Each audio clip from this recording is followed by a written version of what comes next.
Hello, SACNistas. My name is Charla Lambert, and I'm running for President-elect of the SACNAS Board of Directors. I'm currently the inaugural Diversity, Equity, and Inclusion Officer, DEI Officer, at Cold Spring Harbor Laboratory in New York. It's an independent biomedical research institute out on Long Island, just east of New York City. I've benefited from and been involved with SACNAS programs and services for about 15 years now, ever since I was a graduate student. I'm excited to run for president-elect right now because, first and foremost, I want to give back to this organization that has given so much to me professionally and personally. And beyond that, I think there's some really important things on the horizon for SACNAS that I'd like to help shape.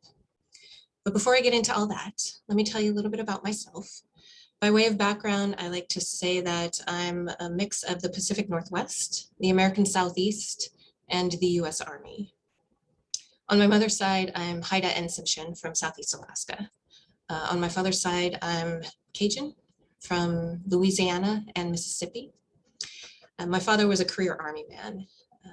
I was born outside of Anchorage, Alaska. We lived there a number of times, and we certainly visited all parts of Alaska and Louisiana for family gatherings growing up, sometimes in the same summer, which is remarkable to think back on it. But that meant being an Army family meant that we actually lived in many different places across the country. And I ended up going to high school in 3 different states.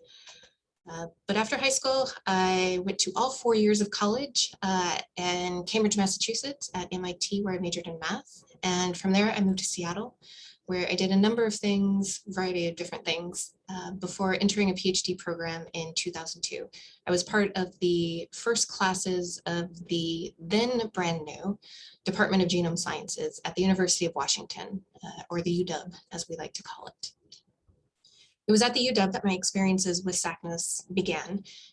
Together with friends and fellow students from across campus, we started the first SACNAS student chapter at the UW. And I'm happy to say, still in existence today and doing really great work. But through the chapter, we were able to build the community that we needed to be our full selves. And together we worked on outreach programs, we worked with younger students, we did things that beyond being dedicated scientists in training and students made us feel fulfilled. We struggled with issues of identity and trying to reconcile our personal and professional lives. We wondered whether we'd have to compartmentalize our identities for the rest of our careers. But ultimately, we were all successful. We graduated, we went on to fulfilling careers in all different areas of STEM. And to this day, SACNAS still holds those twin roles in my life.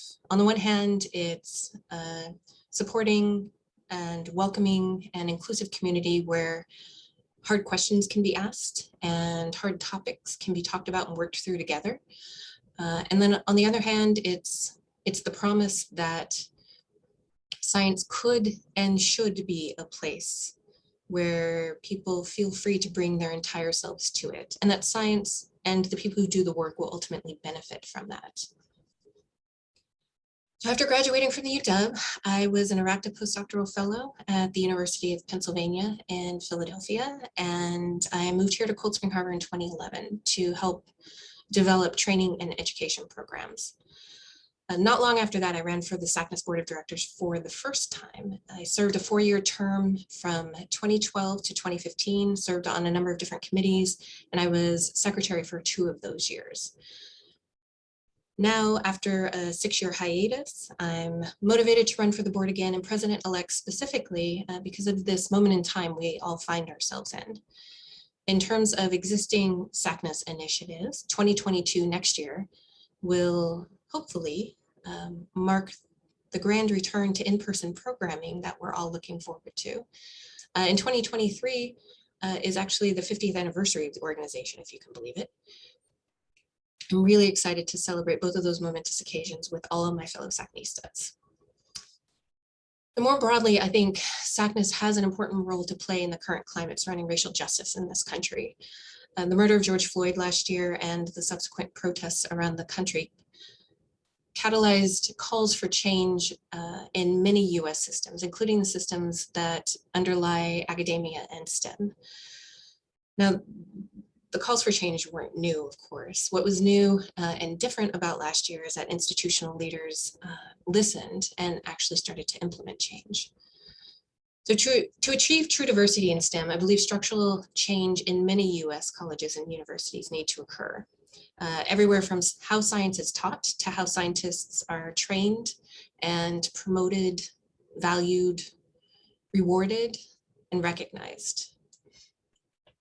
It's very, very slow and incremental work, and I know many SACNAS professionals and students who do that work every day. For that reason, I think SACNAS is in a really unique position to contribute to the large-scale systemic change in STEM that I see coming. And I would very much like to be a part of it. Thank you for listening.